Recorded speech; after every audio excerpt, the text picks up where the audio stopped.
Welcome to Business Beyond, the podcast where we dive deep into the world of innovation, entrepreneurship, and everything commerce. Brought to you by the Commerce Association, Shaheed Bhagat Singh College, we bring to you insights from industry leaders, disruptors, and visionaries shaping the world of business. I am Anusha alongside Shlok interviewing Rohit sir today. That's right, Anusha. Today we have someone truly special with us. An entrepreneur whose journey in the animation industry is nothing short of inspiring. He's built a company that makes waves in the world of digital storytelling, blending creativity with cutting-edge technology. Before we dive right in, let me give you a quick introduction to our guest.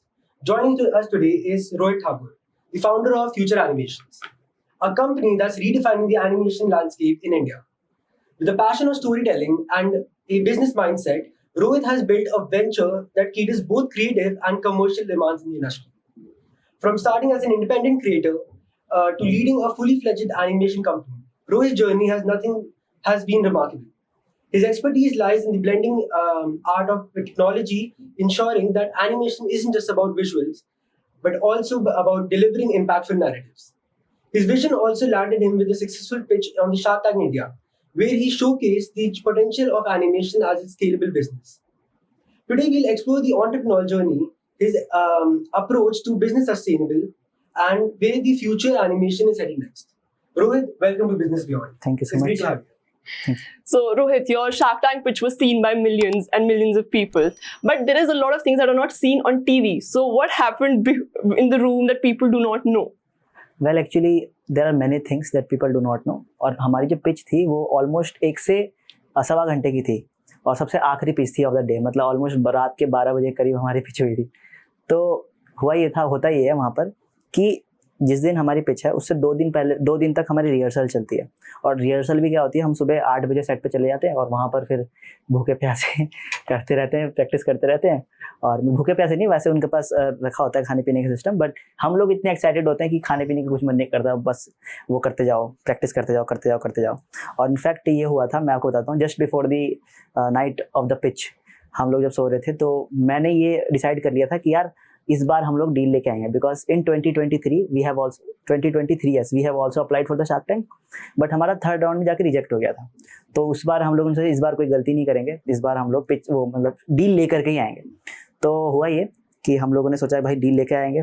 फिर next day गए set पे, हमें लगा पहला होगा हमारा, क्योंकि हमारे पास ज़्यादा कुछ शोकेस करने के लिए नहीं था. वी हैड जस्ट वीडियो, तो उनको बस LED स्क्रीन लगानी थी और हमारी वीडियो दिखानी थी, बस इतना सिंपल सेटअप था. तो हमें लगा सबसे पहली पिच होगी हमारी, बट ऐसा नहीं हुआ, सबसे लास्ट पिच थी. उसमें भी क्या हुआ, जो अनमोल है co-founder who is the CEO, तो बेसिकली क्या होता है, CEO को सब कुछ सारे नंबर्स याद रखने होते हैं, बट हम दोनों ऑलरेडी नंबर्स याद करके रखे थे. तो क्या हुआ, जैसे ही हम लोग एंटर करने वाले थे वो सारे नंबर्स बोल दिया कि मैं सारे भूल गया, आप बता देना. तो अब वो गेट खुल गया, कैमरा मुंह पे है, तो अब मैं बोल भी नहीं सकता कुछ उसको कि भाई क्या कर रहा है. तो फिर उसके बाद क्या हुआ, हम लोग फिर मैंने चलो कोई बात नहीं, मैं बता दूंगा, मतलब मैंने अपने आप से बोला. फिर हम लोग गए टैंक में और उसमें भी ये हुआ कि हम लोगों ने स्टार्ट किया कि हाय, अनमोल ने बोला hi I am Anmol 21 years old. फिर मैंने बोला hi I am Rohit 24 years old. और उसके बाद क्या हुआ कि वो अपनी लाइन भूल गया. उसमें क्या हुआ, फिर वहाँ लाइन बोला तो 4 बार उसने रीटेक्स लिए. वो तो चलो कट कर देते हैं, वो तो पता नहीं चला, बट यस मतलब थोड़ा सा रहता है. और सबसे इंपॉर्टेंट चीज़ जैसे वहाँ पर दिखाते हैं टीवी पे कि कैसे शार्क्स आपस में लड़ रहे हैं, कैसे वो कर रहे हैं, तो वो उससे ज़्यादा होता है वहाँ पर. ठीक है, बहुत ज़्यादा ओवरवेलमिंग होता है वो पूरा एक्सपीरियंस, बट अच्छा था काफ़ी ज़्यादा मेरे हिसाब से. तो ये सारी चीज़ें लोग नहीं देख पाते, but it was all good. I think it's fair to say that your perseverance paid off after being rejected in 2023. Yes. You've finally gotten a deal in 2024. Yes, exactly. Okay, so Rohit, let's start from the beginning. What brought the idea of future animation? What made you step into the world of animation? Well, actually, it was not planned. हम लोगों ने बिल्कुल planning नहीं की थी कि animation में जाना है. It was like कि उस समय जैसे एनिमेशन में इंटरेस्ट था कि यार एनिमेशन बनती कैसे एंड ऑल. और जैसे मैंने बताया कि मैं जब सीखता था तो अनमोल मुझसे पूछता था, क्योंकि he was my student at that time. तो मैं उस समय अर्निंग वगैरह करता, तो वो मुझसे पूछता था कि आप कैसे कमा रहे हो, ये वो. फिर बताता था कि देखो मैं ये सीख रहा हूँ, ऐसे डोरेमोन और शिनचैन ऐसे कार्टून बनते हैं, तुम्हें पता है. तो वो मतलब क्यूरियोसिटी होता था. फिर एक दिन उसने मुझसे पूछा कि ठीक है आप सीख तो रहे हो, लेकिन इससे पैसे कैसे कमाओगे. So that was the question जो उसने स्ट्राइक किया. उसके बाद से मुझे लगता है कि वहाँ से उस पर्टिकुलर क्वेश्चन से हम लोग की सिनर्जी बैठी कि चलो अब हमें कुछ करना है. तो we have started from different, जैसे मैंने बताया हम लोग कोडिंग से स्टार्ट किया था, क्योंकि एनिमेशन के लिए बहुत ज़्यादा हैवी सॉफ्टवेयर्स वाले, हैवी मतलब कंप्यूटर चाहिए होता है. तो मैंने 2D एनिमेशन से स्टार्ट किया था एंड साथ में कोडिंग वगैरह भी करता था. तो वहाँ से ये हुआ कि हमने कोडिंग में ट्राई किया, वहाँ नहीं हुआ, फिर यूआई में ट्राई किया, वहाँ नहीं हुआ, फिर फाइनली एनिमेशन, क्योंकि सीखा हुआ था 2D एनिमेशन थोड़ा बहुत आता था, तो सबसे पहला अनमोल क्लाइंट लेके आया 2D एनिमेशन का। $100 का वो क्लाइंट था और $21 उसने टिप दी थी। So we were so happy कि भाई $21 टिप नाम की भी कोई चीज़ होती है क्या। तो वहाँ से हम लोगों ने शुरुआत की एनिमेशन। फिर हाँ, एज अ बिजनेस हम लोगों ने इसको 3 महीने बाद से देखना स्टार्ट किया, जब क्लाइंट्स बहुत ज़्यादा आने लग गए थे। फिर हम लोगों ने फिर सोचा कि rather than working in the business we should work on the business. अब हम बिजनेस पे काम करेंगे, पीपल को हायर करेंगे, we can not do all the animation alone. तो यहाँ से हम लोगों ने मतलब मई 2020 में हमारे पहला क्लाइंट मिला, जून जुलाई अगस्त, तो अगस्त में हम लोगों को कह लो कि हम लोगों ने ट्राई स्टार्ट किया कि इसको एज अ बिजनेस देखना। So just a follow-up question, how big of a team are you right now? Right now we are a team of 11 people. Okay. Alright, so Rohit, you grew up in Delhi and had to take up teaching jobs and even work night shifts at a call center. So how did you juggle all of that while teaching yourself animation? Well, actually उस समय animation सीखने का उतना time नहीं मिलता था, being honest. तो जो 2D एनिमेशन टेम्पलेट बेस्ड होती है वही थोड़ा बहुत सीख पाता था। और उस समय क्या होता था कि उस समय सर्वाइव करना था, it was more of survival, you know. जब आप नदी में डूब रहे हो तो आप ये नहीं सोचते कि क्या ऑप्शन है आपके पास, right. You just you know, आप अपने हाथ पैर मार रहे हो ताकि आप बस किसी तरह पानी के ऊपर आपका सर रहे, राइट। तो उस समय ऐसी सिचुएशन थी उस समय, तो it was all worth it. मुझे लगता है कि इतना ज़्यादा मेहनत करी तो। Absolutely, absolutely. So as we can see that in the past 4 years, your company has grown at an impressive pace. So can you break down your business model for us? Are you like primarily service based, or are you also interested in creating your own intellectual properties in the future? Yes, I will be creating intellectual property and that will be for globe. मैं चाहता हूँ India से ऐसी क्या कहते हैं eyepiece निकले जिसका ग्लोबल इम्पैक्ट हो। यू नो, मार्वल डिज्नी के बारे में सब बात करता है, डिज्नी की जो पिक्सार की जो मूवीज होती है वो box office billions of dollars कमाती है, बट इंडिया की जो मूवीज है वो 2000-3000 करोड़ से ज़्यादा जो लाइव एक्शन है वो नहीं कमा पाती, राइट। तो मैं चाहता हूँ इंडिया की अपनी खुद की ग्लोबल आईपीज हो जो कि बहुत ग्लोबल इम्पैक्ट क्रिएट करे। जैसे एनिमे के बारे में आप सभी जानते हो, राइट। एनिमे के सब बहुत बड़े फैन हैं आजकल, है ना, बच्चे तो बहुत ज़्यादा क्रेज हो रखा है एनिमे का। तो आप सोचो कि आपने जापान के बारे में सबसे पहले जाना एनिमे से, your first exposure for the Japanese culture was anime, right. तो मैं भी चाहता हूँ कि डाउन द रोड हम लोग आईपीस पे काम करें, बट राइट नाउ हमारा बिजनेस मॉडल बहुत सिंपल है। कंपनीज को अच्छी क्वालिटी की एनिमेशन चाहिए। बहुत सारे ऐसे इंडिविजुअल क्रिएटर्स होते हैं, जैसे मान लो आप कल को अच्छी जॉब करने लगे, बट आपका मन था कि भाई मैं ऐसी स्टोरी ऐसी मूवी बनाऊं। अब आपका पैसा है बट आप चाहते हो कि मैं ऐसे बनाऊं, तो आप क्या करोगे, हम मेरे जैसे स्टूडियो को हायर करोगे, है ना। आप बताओगे मेरा आइडिया ये है, हम आपके लिए एक छोटा सा ट्रेलर बनाएंगे so that you can pitch to the investor, क्योंकि ऑब्वियसली 200-300 करोड़ तो आपके पास नहीं होंगे लगाने के लिए, ठीक है। तो आप पिच करोगे इन्वेस्टर को, देन तो हमारा बिजनेस मॉडल बहुत ज़्यादा सिंपल है। बिजनेसेस हम लोगों से एनिमेशन वीडियो बनाते हैं for their animation, for their brand story telling, और जो छोटे छोटे स्टूडियोज़ हैं या फिर मल्टीपल इंडिविजुअल क्रिएटर्स हैं वो हमसे अपनी पायलट एपिसोड्स के लिए, आइडिया के लिए पायलट एपिसोड बनाते हैं so that they can pitch to the investors या producers. So basically everybody has seen Disney, Pixar, so animation looks fun, but the inside of the business isn't fun at all. So what's one part of running a business that no one talks about? देखो, business चलाना is like, जैसे मैंने सुना था कहीं, वैसे I am not a parent but it is like parenting, right. आपको मतलब दिन रात जगना पड़ेगा, काम करना पड़ेगा। इनफैक्ट मुझे अच्छे से याद है जब हम लोग को पहला क्लाइंट मिला था, उसके बाद से क्या हुआ था कि हम लोग बैठे रहते थे। अपवर्क प्रोफाइल एक अपवर्क प्लेटफॉर्म है जहाँ पर फ्रीलांसर्स होते हैं बहुत सारे, और बहुत सारे क्लाइंट्स होते हैं। क्लाइंट्स अपने पर्टिकुलर काम के लिए फ्रीलांसर्स वहाँ ढूंढते हैं, तो वहाँ पर सबसे पहले हम लोगों ने प्रोफाइल बनाई थी। तो वहाँ पर क्या होता था कि हम लोग बैठे रहते थे कि कब किसी क्लाइंट का मैसेज आ जाए, कब कोई जॉब पोस्टिंग आ जाए जिसमें हम लोग अप्लाई करें। तो इट वाज लाइक मैं भी जगा हुआ, वहाँ पर अनमोल भी जगा हुआ है। अब मान लो मेरे को नींद आ रही है तो मैं अनमोल को बोल रहा हूँ, अनमोल मेरे को नींद आ रही है, तुम देख लेना। अब वो मान लो अब वो सोने वाला है तो मुझे फ़ोन कर देता, अब मैं सोने जा रहा हूँ, आप देख लेना।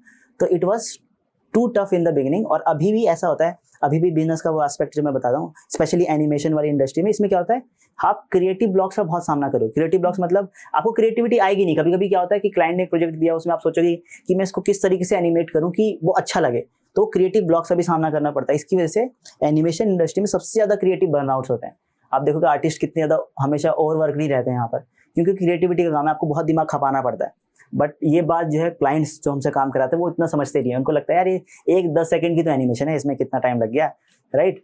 तो वही चीज़ है। तो ये पार्ट जो है क्रिएटिव बर्नआउट्स का, और इसमें दिन रात लगे रहने वाला बिजनेस का एस्पेक्ट और एनिमेशन का, ये इसके बारे में बहुत कम बात होती है मेरे हिसाब से। So like you just mentioned about creative burnout, so that is something very common in a creative industry. So how do you deal with it? देखो, अभी तो हमारे लिए बहुत ज़्यादा हेल्पफुल, मतलब बहुत ज़्यादा हेल्प हो गई है with the coming of AI। हम लोगों ने AI को इतना ज़्यादा इंटीग्रेट कर लिया हमारे वर्क प्रोसेस में कि अब, क्योंकि देखो चैट GPT है या फिर जो अभी AIs हैं, अच्छे अच्छे, उन्होंने क्या कर रखा है, बहुत सारे मूवीज और बहुत सारे उनके पास स्टोरीज का डेटा है ऑलरेडी, उन्होंने बहुत सारी चीज़ों को ऑलरेडी स्टडी किया हुआ है. So taking help from it to get creativity, अच्छा हम लोग इस एक्शन को सीक्वेंस को कैसे दिखा सकते हैं, वो बहुत हमें फटाफट बता देता है. अब क्योंकि हम ऑलरेडी एक्सपर्ट है हमारी इंडस्ट्री में, तो हमें पता है कि अच्छा ये एक हमारे पास फ्रेम आ गया है, अब now we have to tweak this part to make it look good.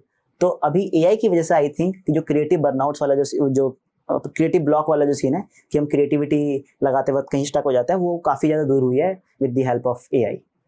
Okay, so now moving on to the financial side of your business. Now explaining your business model, you've already told us where your revenue comes from. So to future entrepreneurs looking for a business in this industry, what are the possible costs that are involved in this business? अच्छा देखो, अभी जो cost है, जो main cost होती है यहाँ पर, वो होती है लेबर कॉस्ट. मतलब जो भी आर्टिस्ट यहाँ पर, labour in the sense artist जो होंगे वो जितने इन्वॉल्व होंगे उतना ज़्यादा आपको कॉस्ट पड़ेगा. दूसरा होता है सॉफ्टवेयर कॉस्ट. जैसे अभी हम तो जानबूझ के ब्लेंडर यूज़ करते हैं because it is a free source software. बाकी अभी इंडस्ट्री स्टैंडर्ड के जो सॉफ्टवेयर होते हैं जैसे माया हो गया, यूनिटी हो गया, उनके 1-1.5 लाख रुपए के साल के सब्सक्रिप्शन होते हैं पर आर्टिस्ट. ठीक है, तो एक तो ये कॉस्ट होगी. लेकिन मुझे ऐसा लगता है जैसे जैसे अभी एआई का डेवलपमेंट हो रहा है वैसे वैसे ये कॉस्ट बहुत ज़्यादा कम हो जाएगी. इनफैक्ट जो मेरा अभी यहाँ से 5 साल के बाद का जो प्लान है वो ये है, अभी मैं पूरी एआई इंडस्ट्री को बहुत अच्छे से ऑब्जर्व कर रहा हूँ एंड वी आर इंटीग्रेटिंग. जैसे अभी कुछ ऐसे सॉफ्टवेयर है, ऐसे एआईज हैं जिनमें हम लोग टेक्स्ट डालेंगे और वो 3D मॉडल बनाकर दे देंगे. We just have to take the 3D models, उसमें हम लोग अपने ट्विक करेंगे और फाइनल मॉडल बना देंगे. मतलब पहले जो स्क्रैच से बनाने में टाइम लग रहा था, एक आर्टिस्ट को 1 हफ्ते लग रहा था, तो उसकी 1 हफ्ते की सैलरी जाएगी. बट क्या होगा, अब एआई से वो बेसिक मॉडल आपके पास मिनट में तैयार हो गया, राइट. अब वो 3 दिन में उसमें ट्विक करके कर देगा, तो अब जो सैलरी जाएगी बस 3 दिन की जाएगी, राइट. तो ऐसे क्या होगा, अभी कॉस्ट और ज़्यादा भी कम होगी. तो मैं जो भी मतलब बच्चे हैं या फिर जो भी और प्रोफेशनल्स हैं जो इस इंडस्ट्री में आना चाहेंगे, मैं उनको ये बोलूँगा एआई को क्लोजली ऑब्जर्व करो, see what you can do with the AI. In fact मुझे ऐसा लगता है आने वाले शायद 1 साल में या 2 साल में ऐसा हो जाए कि एक single person as a whole studio बन के काम करे, कि उसके पास सारे वो टूल्स हों जिससे वो, जैसे मैंने कैरेक्टर स्केचेस का बताया आपको कि आप चैटजीपीटी में डालो वो कैरेक्टर स्केचेस बना के दे देगा. स्टोरी बोर्ड के लिए आप इंस्ट्रक्शन ले सकते हो, यू जस्ट आपके पास स्टोरी बोर्ड भी आ गया. कुछ बेसिक मॉडल आ गया, टेक्स्ट डाला 3D मॉडल आ गया, 3D मॉडल कर सकते हो. ऑटो रिगिंग के भी सॉफ्टवेयर है कि रिग कर देगा. रिग मतलब होता है जैसे हम लोग को 3D मॉडल बना दिया, तो अब हम उसको चलाएंगे कैसे. पपेट देखा आपने, पपेट में हम लोग स्ट्रिंग्स बांधते हैं, राइट. तो rigging is like putting strings on that puppet. तो हम लोग रिग से इसको मूव करा सकते हैं. तो ऑटो रिगिंग के भी सॉफ्टवेयर आ चुके हैं. इनफैक्ट अभी ये टेक्नोलॉजी तो बहुत पुरानी है. मोकैप के बारे में सुना होगा कि एक आदमी अपने ऊपर सूट पहन लेगा एंड देन वो मूव करेगा, तो 3D एनिमेशन भी, वो 3D कैरेक्टर भी मूव करेगा, राइट. तो ऐसे क्या है कि डिफरेंट ऐसे अभी प्लगइन्स और सॉफ्टवेयर एआई ऐसे आ गए हैं, ऑलमोस्ट आ गए हैं, कि जिससे 2-3 साल में इंडस्ट्री इतनी ज़्यादा कॉस्ट इफेक्टिव हो जाएगी. मतलब हाई क्वालिटी एनिमेशन बहुत सस्ते में बनने लग जाएगा. तो इसीलिए जो भी नया पर्सन जाएगा उसके लिए ये एडवाइस है, आप क्लोजली ऑब्जर्व करो while learning the skill. आप स्किल लर्न करो, जो ट्रेडिशनल स्किल है वो लर्न करो, बिकॉज तभी आप अच्छे से यूज कर पाओगे इन सॉफ्टवेयर, राइट. तो एआई के आने की वजह से सॉफ्टवेयर की कॉस्ट और जो भी कॉस्ट है वो बहुत ज़्यादा कम हो जाएगी, मुझे ऐसा लगता है. Okay, so जैसे आपने मेंशन किया that AI is now making insane quality graphics in just few minutes, and आपने tricks and tips भी बता दिए हैं अभी सबको. And in a world where AI is dominating the animations industry, what differentiates companies from people learning and doing it themselves? Why should someone hire a company to do it for them rather than doing it themselves? ये बिल्कुल बहुत valid question है, और यही question हम लोगों से अमन ने भी पूछा था. तो उन्होंने पूछा नहीं था, उन्होंने होप दिया था कि एआई आ गया, आपका इंडस्ट्री गया, आप सबसे पहले रिप्लेस हो गए. सो मुझे ऐसा लगता है कि AI will replace those artist या those companies who do not use AI. But जो लोग या जो कंपनीज एआई को अपने वर्कफ्लो में इंटीग्रेट करती है, they will be more efficient and they will be more experienced. क्योंकि अब मान लो एक क्लाइंट खुद बैठ के एआई से एनिमेशन बनाने जाए, एक बंदा जो ऑलरेडी एक्सपर्ट है इस इंडस्ट्री में and he is also using the AI, तो ऑब्वियसली बात है जो स्क्रैच से बंदा एआई यूज कर रहा है और बना रहा है, और जो एक्सपर्ट बंदा जो ऑलरेडी एआई यूज कर रहा है वो बना रहा है, तो बेटर आउटपुट कौन देगा? जो एक्सपर्ट है, जो एआई यूज कर रहा है, राइट. बट जो एक्सपर्ट है और एआई यूज नहीं कर रहा है वो देर में आउटपुट बनाएगा, तो वो जल्दी रिप्लेस होगा as compare to those people जो एआई यूज कर रहे हैं. तो एआई जो यूज कर रहे हैं, इंटीग्रेट कर रहे हैं, वो रिप्लेस नहीं होंगे. और मेरा सबसे बड़ा मानना ये है कि जो पूरी इंडस्ट्री है वो रिलेशनशिप पे चलती है. आप एक कंपनी जिसके साथ मान लो 5-6 साल 10 साल से काम कर रही है, जस्ट नॉट कि एआई आ गया चलो भाई अब इसको हटा देते हैं. तो there will be always a relationship. In fact जो परप्लेक्सिटी आपने सुना होगा, कंपनी है एआई की, उसके जो सीईओ हैं अरविंद श्रीनिवास, उनसे भी ये सवाल पूछा गया था कि एआई से क्या होगा. तो उन्होंने बोला था कि देखो जैसे एआई आएगा तो जो कंपनीज है, इन्फोसिस हो गई, टीसीएस हो गई, ये कंपनीज एआई का इस्तेमाल करते हैं। तो जो इनके क्लाइंट्स है वो ये नहीं बोलेंगे कि अब एआई आ गया, अब मेरा काम एआई कर देगा। वो उनको ही बोलेंगे कि आप अपने एआई का इस्तेमाल करके हमारे काम को और जल्दी करो, because they have to maintain the relationship as well. क्योंकि हम लोग को इंडस्ट्री में कनेक्शंस बना के रखने पड़ते हैं, तभी हमारा काम हो पाता है, वरना काम करने में बहुत प्रॉब्लम होती है। So let's now talk about the CSR. CSR means? Company social responsibility. Oh, okay. Animation is a computing heavy industry which generates a lot of carbon and digital footprint. So do you think the animation studio will ever be able to go green while maintaining quality? देखो ये सवाल तो बहुत ज़्यादा hypothetical है मेरे लिए, because I have not studied the industry in that way. But जैसे अभी मुझे ऐसा लग रहा है कि जैसे एनिमेशन इंडस्ट्री को बनाने वाले जो बैकएंड में जो चीज़ें, जैसे एनवीडिया है, जो बड़ी बड़ी कंपनीज है जो इन जीपीयू सॉफ्टवेयर को बनाती है, क्योंकि उन्हीं से आप लोग एआई को ट्रेन कर रहे हो, उन्हीं से आप लोग, क्योंकि हम लोग भी जब एनिमेशन सॉफ्टवेयर यूज़ करते हैं तो उसमें बहुत ज़्यादा ग्राफिक्स यूज़ होता है, राइट। तो मुझे ऐसा लगता है कि ये ज़्यादा रिस्पॉन्सिबिलिटीज़ ऑफ दीज कंपनीज है कि वो कैसे इसको कार्बन न्यूट्रल करती है, रेदर देन स्टूडियोज जो इनको यूज़ करती है। मतलब आप समझ पा रहे हो मैं क्या कहना चाह रहा हूँ? हाँ, मतलब कि हम लोग तो सिर्फ इन सॉफ्टवेयर को यूज़ करें, राइट। अगर हम इन सॉफ्टवेयर को हम लोग बनाते, फिर देखते कि इनके बैकएंड में कैसी प्रोसेस चल रही है जिसकी वजह से ये ज़्यादा एनर्जी यूज़ कर रही है, कार्बन जो आपने बताया, राइट। तो अभी मैंने इसको इस एस्पेक्ट में स्टडी नहीं किया है, so I can not tell exactly about it. Okay, so sir, now that the company's already been into existence for 4 years, Yes. so let's talk about expansion. What is your next big move for the future animation? देखो मेरा next big move तो यही है, मतलब मेरा जो vision है यहाँ से एक डिज्नी जैसी कंपनी बनाना है फ्रॉम इंडिया। और डिज्नी जैसी कंपनी बनाने के लिए 2 चीज़ें हमारे पास होनी चाहिए। एक तो होता है हाई क्वालिटी एनिमेशन, मतलब इतनी अच्छी क्वालिटी एनिमेशन जो लगे यार ये तो इंडिया में बन ही नहीं सकती, मतलब एक ये थॉट प्रोसेस आ जाना चाहिए।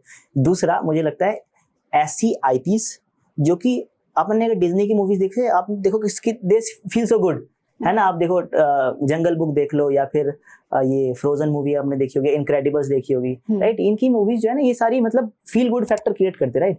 तो हमारे पास भी ऐसी आईपीज होनी चाहिए। तो हम लोग अभी 5 साल में ये टारगेट कर रहे हैं कि एटलीस्ट जो इंडस्ट्री में ऑलरेडी जो प्रोड्यूसर्स हैं और बड़े बड़े प्रोडक्शन हाउसेस हैं, हम लोग उनके साथ पहले काम करें, सो दैट हमें इकोनॉमिक्स पता चल जाए कि इन मूवीज़ की आईपीज की इकोनॉमिक्स कैसे काम करते हैं, क्योंकि अभी हमें पता नहीं है बिल्कुल भी कैसे इन मूवीज़ की इकोनॉमिक्स काम कर रही है। तो जब हम लोग 10 से 12 मेन स्ट्रीम जैसे मेन स्ट्रीम मूवीज़ या वेब सीरीज़ पे काम कर लेंगे एनिमेटेड, तो हमें आइडिया लग जाएगा अच्छा इसकी ऐसे काम कर रही है। देन हम लोग अपनी खुद की आईपीज लॉन्च करेंगे। ऑलरेडी 2-3 आईपीज जो हैं हम लोगों ने ड्राफ्ट कर रखी हैं और मैंने लिख के रख रखी हैं अपनी टीम के साथ। It is just about the right time कि हमें इकोनॉमिक्स पता चले, देन हम लोग लॉन्च करेंगे। और हम लोग बिल्कुल ट्रेडिशन वे में नहीं जाएंगे, because there are multiple studios जिन्होंने अपनी आईपीज लॉन्च करने की कोशिश करी है एंड दे फेल्ड मिजरेबली। क्योंकि उनको लगता है कि जो हमने बनाया वो अच्छा है, बट हमें पता है कि हमें जो अच्छा लगता है जरूरी नहीं है वो ऑडियंस को भी अच्छा लगे, राइट। तो अभी हम लोग मार्केट को क्लोजली ऑब्जर्व कर रहे हैं। सो हमारा नेक्स्ट बिग मूव यही रहेगा कि अभी हम लोग प्रोडक्शन हाउसेस के साथ काम करें, और इन फ्यूचर आप देखो कि जब एनिमेशन मूवी लॉन्च हो थिएटर में जाए तो उसमें शायद दिख जाए produce by the Future Animations या एनिमेटेड बाय फ्यूचर एनिमेशन। तो हमारा अभी बिग मूव यही रहेगा to step into the industry. We'll definitely be looking forward to that, sir. So your deal with Lenskart made headlines. So what's behind closing a Shark Tank deal?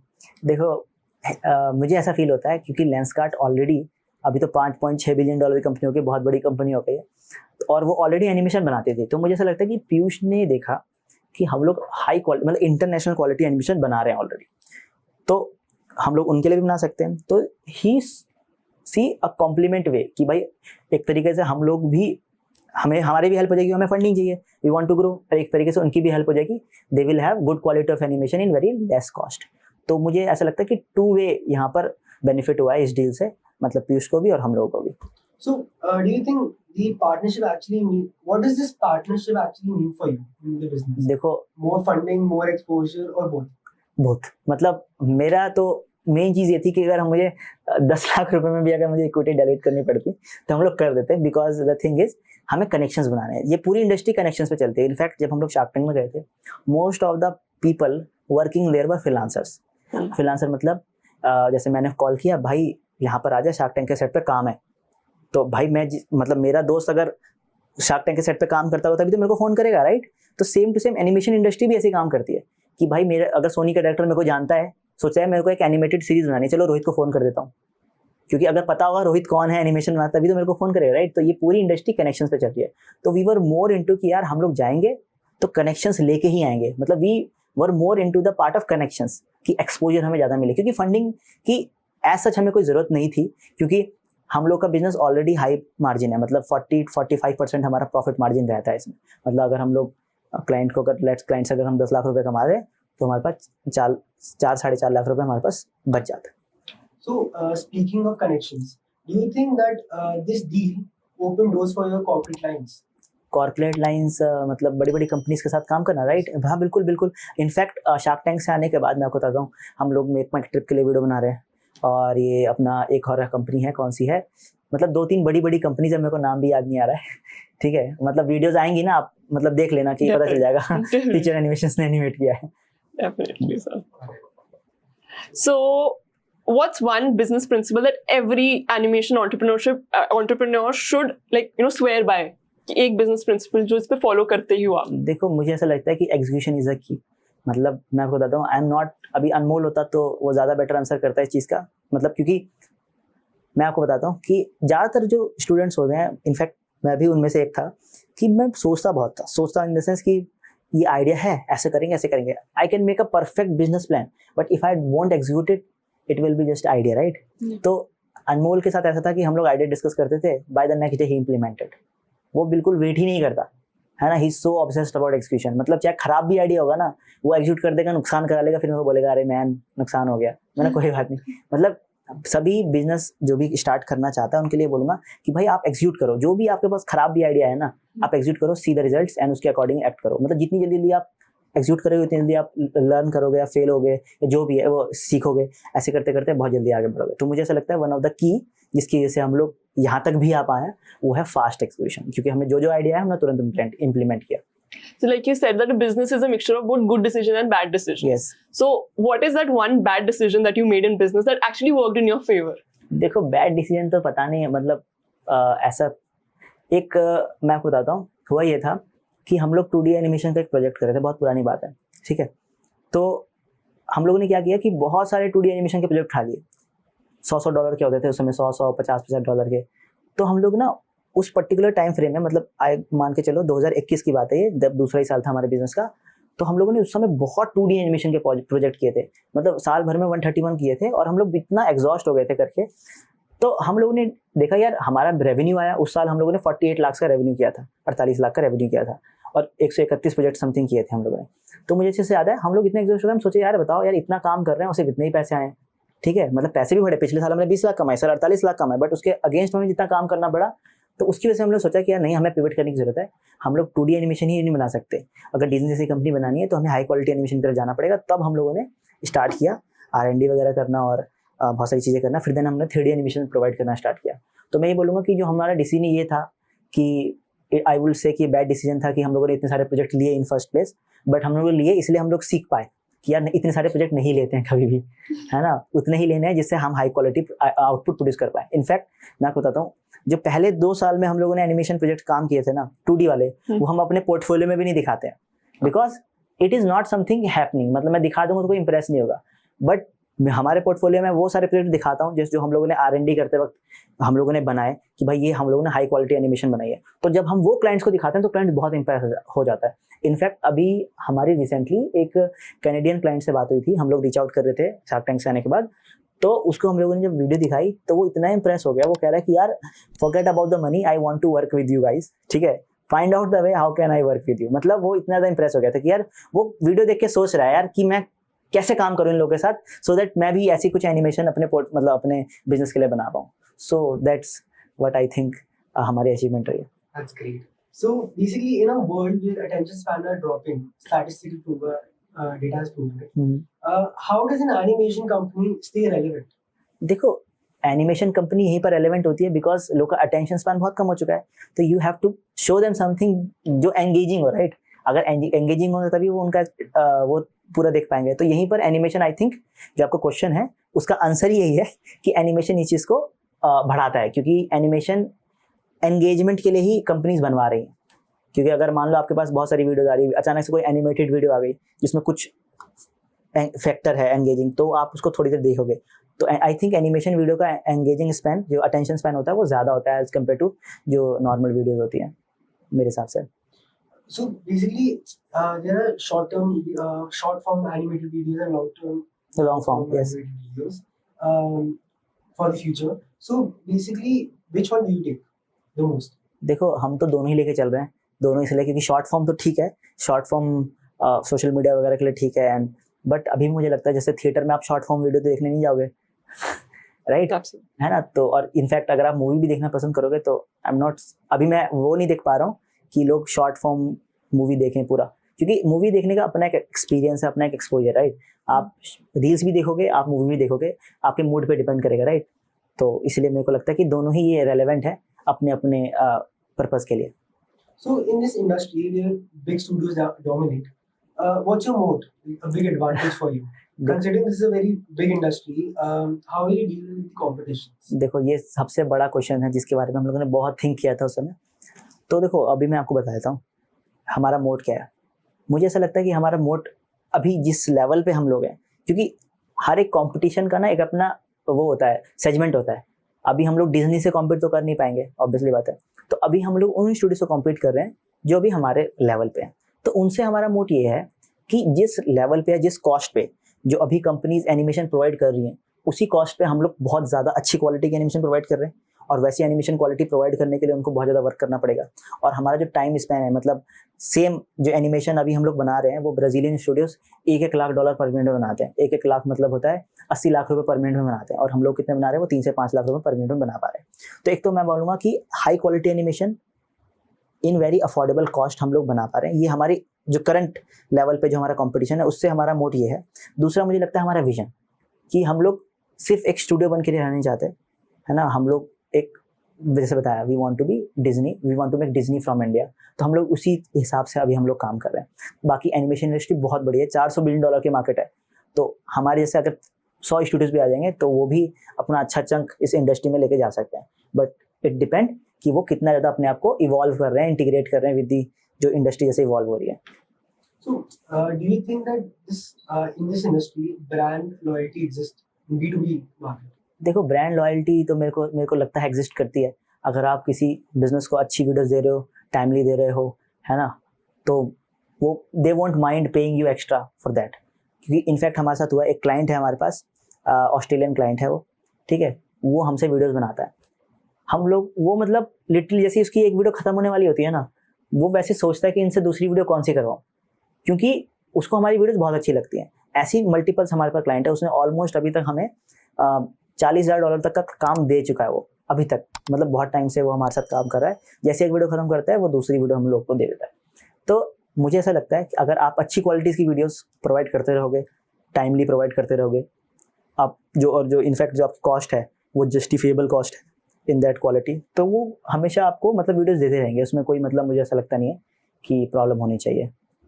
मतलब So, Rohit, every person, every business needs a backup plan because you never know what can happen in the future. Economic slowdown, AI crash, technological disruptions, anything can happen. So, what is the backup plan for future animations if things go wrong? देखो backup plan तो हम लोगों ने कभी सोचा ही नहीं. मैं आपको बताता हूँ, इनफैक्ट बताता हूँ. हमारा मेन सोर्स ऑफ इनकम था अपवर्क. अपवर्क से हमारा 70% रेवेन्यू आता था अगस्त 2024 तक. फिर वो हमारा अपवर्क में, मतलब मेरा अपवर्क बैन हो गया. अब सोचो मेरा जो साल का 2 करोड़ रुपए आ रहा है, मान लो 1.5 करोड़ रुपए आ रहा है अपवर्क से, अब वो 1.5 में से अब 1 करोड़ गायब हो गया, अब आएगा ही नहीं. तो अब क्या करोगे, है ना. ओवरनाइट ही ऐसा हो गया. और इनफैक्ट उसके अंदर आई गेस 40 से 50 लाख रुपए थे जो हमारे उसमें अकाउंट में थे, वो उन्होंने क्लाइंट को रिफंड कर दिया. तो हमें पता था कि ऐसा कुछ हो सकता है इन फ्यूचर, कि हम लोग किसी प्लेटफॉर्म पे बेस पे हम लोग पूरा बिजनेस तो खड़ा नहीं कर सकते, राइट. तो ऑलरेडी हम लोगों ने डिफरेंट चैनल्स बनाना स्टार्ट कर दिया था. इनफैक्ट अनमोल पर्सनल ब्रांडिंग अपनी कर रहा है, अनमोल फ्रॉम इंडिया. अगर आप देखोगे उसका पेज, समथिंग 64,000 उसके अभी फॉलोवर्स हो चुके हैं. तो हम लोग पर्सनल ब्रांडिंग वगैरह पे काम करना स्टार्ट कर दिया था, सो दैट हमारे पास दूसरे सोर्सेज से भी इनकम आए. बट क्योंकि वो पहले ही हो गया बैन, तो हम लोगों ने सोचा अब क्या करें. तो उसके बाद हम लोगों ने क्या किया, हम लोगों ने मेल्स भेजना स्टार्ट किया. इनफैक्ट शार्क टैंक पे जाने तक हम लोग ऑलमोस्ट 10,000 मेल भेज चुके थे. और अभी बोलूँ तो अभी हम लोग 20 से 25,000 मेल्स भेज चुके हैं ऑलरेडी, मतलब कोल्ड ईमेल जिसे कहते हैं, ताकि हमारे पास और क्लाइंट्स आए, क्योंकि अभी हमें पता चल गया ना कि कैसे क्लाइंट्स हमारे साथ काम कर सकते हैं, कैसे नहीं कर सकते हैं। तो मुझे ऐसा लगता है कि बिजनेस में बैकअप प्लान का तो पता नहीं, लेकिन ऐसा होता है कि नेवर गिविंग अप एटीट्यूड होना चाहिए कि भाई आपको चाहे कोई सी भी सिचुएशन आए, आपको बस आगे ही देखना है कि यार अब कैसे करें। अब आप मैं तो डिप्रेस था, 2 दिन डिप्रेस था, लेकिन फिर तीसरे दिन दोबारा उठ करके आंसू पोंछ करके काम करना स्टार्ट करना पड़ा था, राइट। तो ये तो होता ही है, सभी बिजनेस में होता है। तो बैकअप प्लान एक यही है कि आप no matter what situation is, आपको गिव अप नहीं करना है, आपको आगे ही बढ़ना है और आगे देखना है कि क्या कर सकते हो आप। So, Rohit, what according to you is the one mistake that can completely destroy an animation business overnight? देखो, वन मिस्टेक अभी ओवरनाइट जिस हिसाब से एआई डेवलप कर रहा है ना, उस हिसाब से तो ओवरनाइट सही कह रहे हो सकता है। तो यही मैं बोलूँगा सभी एनिमेशन स्टूडियोज़ को, सभी एनिमेशन आर्टिस्ट को, जितनी जल्दी जितना ज़्यादा आप एआई को इंटीग्रेट कर सकते हो करो। नहीं तो ऐसा भी होगा अचानक से आपको उठोगे, आपको पता चलेगा ऐसा एनिमेशन सॉफ्टवेयर आ चुका है, ऐसा एनिमेशन टूल आ चुका है कि आप उसमें टेक्स्ट डालोगे, पूरी एनिमेशन वीडियो बन करके आ जाएगी, हाई क्वालिटी 3D एनिमेशन। ठीक है, तो यही है, यही मिस्टेक कर सकते हो आप, अपने आप को इवॉल्व नहीं करते हुए चलोगे विद दी जो भी टेक्नोलॉजी अभी इवॉल्व हो रही है। तो So, Rohit, as we had a conversation behind the cameras before, so you also told us that you're a DU alumni.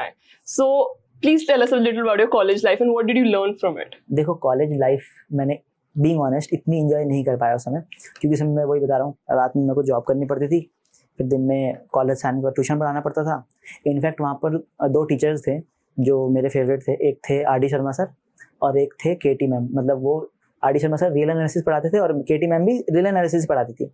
सो मतलब मैं क्लास में बहुत ही कम आता हूँ, जैसे होता है ना कि खराब जो बच्चे होते हैं ना, उनकी कैटेगरी में मान लो, जो क्लास में आ ही नहीं रहे, कभी कभी आ रहे हैं, है ना, और टेस्ट असाइनमेंट कभी जमा कर रहे हैं, कभी नहीं कर रहे।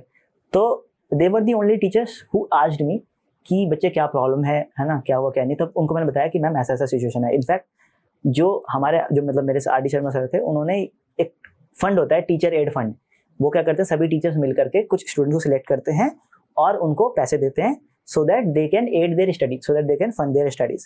तो इनफैक्ट उन्होंने स्पेशली मेरे लिए अरेंज कराया और उसमें बोला कि तुम एटलीस्ट जब तक मैं तुम्हारे सेमेस्टर में तब तक तो आओ, क्योंकि तुम अच्छे स्टूडेंट हो। क्योंकि जब मैं उनको दिखा रहा था कि सर देखो ये मैंने किया है, ऐसे ऐसे मैं करता हूँ, तो उन्होंने काफ़ी वो इम्प्रेस हुए थे मैथ्स को देख करके मेरी। तो इनफैक्ट उन्होंने मेरे को ऑफर भी किया था, उन्होंने कहा था कि बेटा अगर तुम बोलोगे तो मैं तुम्हें बता दूँगा कैसे MSc करना, PhD मेरे अंडर ही कर लेना, क्योंकि I was very good at maths. मेरे को फील होता है कि मैं बहुत ज़्यादा अच्छा था मैथ्स में।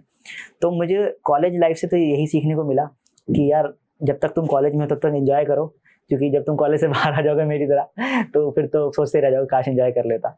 बाकी ऐसा मैं इतने ज़्यादा एंजॉय नहीं कर पाया कॉलेज लाइफ को, क्योंकि उस समय मैं सिर्फ काम में ही बिजी रहता था, बस काम करो काम करो काम करो। So, if there is one thing you could tell these students currently in college, what would that be? देखो, मैं यही बोलूँगा भाई एंजॉय करो जितना एंजॉय कर सकते हो और जितना कनेक्शंस बना सकते हो, क्योंकि अभी क्या है ना, आप में से ही बहुत सारे जो बच्चे होंगे वो कहीं ना कहीं लाइफ में कुछ ना कुछ बड़ा उखाड़ रहे होंगे, राइट। तो you can make good connections in college. और जो भी जैसे अभी आप लोग कर रहे हो, ये क्या बोलते हैं इसे, हर एक कॉलेज, ये क्या बोलते हैं, हर एक डिपार्टमेंट का सेल होता है ना, जो सोसाइटी होता है, राइट। हाँ, सोसाइटी को ज्वाइन करो और जितना कंट्रीब्यूट कर सकते हो, जितना सीख सकते हो यहाँ से उतना सीखो। क्योंकि देखो अभी आप पॉडकास्ट वगैरह कर रहे हो, अगर आपका ये सोसाइटी इनिशिएटिव ही नहीं लेता तो you can not meet people, right, और आप सीख ही नहीं पाते इतनी सारी चीज़ें। तो मुझे लगता है कि सोसाइटीज़ वगैरह में इन्वॉल्व रहना चाहिए एक्टिवली, और जितना सीख सकते हो उतना सीखना चाहिए। क्योंकि यहाँ से मुझे इतना पता है कि जो कॉलेज की पढ़ाई होती है, जो स्कूल की पढ़ाई होती है, वो लिटरली इतना काम नहीं आती है in your real life. But जो आप इस पूरी जर्नी में आप सीखते हो, मेहनत करना सीखते हो, डिसिप्लिन रहना सीखते हो, और अलग अलग लोगों से मिलते हो, उनकी लाइफ से जो सीखते हो, वो असली लर्निंग होती है मेरे हिसाब से। तो मैं स्टूडेंट्स को यही बोलूँगा कि भाई जितना एंजॉय कर सकते करो और जितना सीख सकते हो with people around you, with the professors around you, आप सीखो मेरे हिसाब से। So, I have this question. So, what do you think about DU? DU University. देखो, as a university DU is fine, I mean it's all right वाला देखा है ना तो वही मीम की तरह मैं बोलूँगा कि इट्स ऑल राइट। बट मैं ये मानता हूँ कि स्टूडेंट्स की अपनी इंडिविजुअल रिस्पॉन्सिबिलिटी है। क्योंकि देखो, गवर्नमेंट एज अ बॉडी बहुत स्लो फंक्शन करती है। अगर उनको सोचेंगे कि भाई, उनको दिख रहा है, गवर्नमेंट को दिख रहा है कि AI टूल्स इतने इंपॉर्टेंट है, पूरी दुनिया टेक ओवर कर रही है, but still AI is not that much integrated in our studies. इतना क्विक एक्शन नहीं हो रहा है। क्यों नहीं हो पा रहा? अब जब तक ये AI इंटीग्रेट होगा तब तो दुनिया बहुत आगे जा चुकी होगी। आप समझ रहे हो क्या कहना चाह रहा हूँ? तो इसलिए एज अ यूनिवर्सिटी क्योंकि उनमें बहुत सारे लोग होते हैं, फिर बैठ के बात होती है, फिर डिसीजन मेकिंग होती है, फिर फंड एलोकेट होते हैं, उसमें फंड में चैचे पैपे होती हैं कि भाई इसको कॉलेज को देना है, इसको नहीं देना है। तो मैं मानूंगा हर एक स्टूडेंट को जो भी DU में पढ़ रहा है उसके पास अपनी इंडिविजुअल रिस्पॉन्सिबिलिटी है कि यार university is not gonna help you when you are not doing fine in your life. आप BSc का, आप BCom करके, BSc करके, BA करके निकल जाओगे, फिर यूनिवर्सिटी क्या पढ़ा है जरा बताओ, कुछ नहीं पढ़ा, राइट। तो आपकी अपनी इंडिविजुअल रिस्पॉन्सिबिलिटी है किसी भी यूनिवर्सिटी में आप पढ़ रहे हो कि आप अपने आप को इतना डेवलप करो, इतनी स्किल्स गेन करो जिससे आप लाइफ में या फिर आगे जाकर के एटलीस्ट एम्प्लॉयबल हो पाओ। क्योंकि आपने सुना ही होगा ना, एक डेटा है कि इंडिया की यूथ सबसे कम एम्प्लॉयबल है। क्यों? क्योंकि आपको यूनिवर्सिटीज में नहीं सिखाते हैं। DU में तो मेरे को जब मैं पढ़ता था तब मुझे ऐसा कुछ नहीं सिखाया गया था कि मैं बीइंग ऑनेस्ट बता रहा हूँ। तो इसलिए मुझे लगता है as a university it's fine, ठीक है, ओके पढ़ाई के मामले में। बट हाँ, ये सोसाइटी वगैरह जो कल्चर है ये अच्छा है, इससे आप बहुत कुछ सीख सकते हो। So, alright, Rohit, let's wrap this up with a this or that round. You have to pick one option, one explanation, and just go with your instincts. Alright? So, first is hand-on animation or digital animation. मतलब समझ गया। Hand-drawn animations अच्छा। or digital animations? Okay digital animations. Alright. Creative freedom or big budget projects? Big budget projects. A million views on YouTube or a featured film. Featured film. Working solo, leading a big animation team? Leading a big animation team. Artistic solo storytelling or commercial success. Commercial success. Rohit, this has been an insightful conversation. Your journey, business strategies have been nothing but inspiring. Absolutely, Rohit. Before we wrap up, just one thing. Could you give any advice to aspiring entrepreneurs right now who are looking forward to opening their own business? देखो भाई, मैं यही बोलूँगा काम करो, ठीक है, जितना काम कर सकते हो उतना काम करो, एंड कभी भी गिव अप मत करो चीज़ों को लेकर के।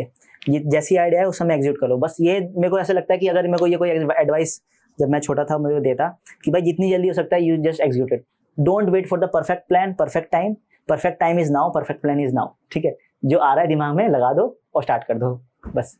Thank you for joining us, Rohit. We wish the future and animation continue success.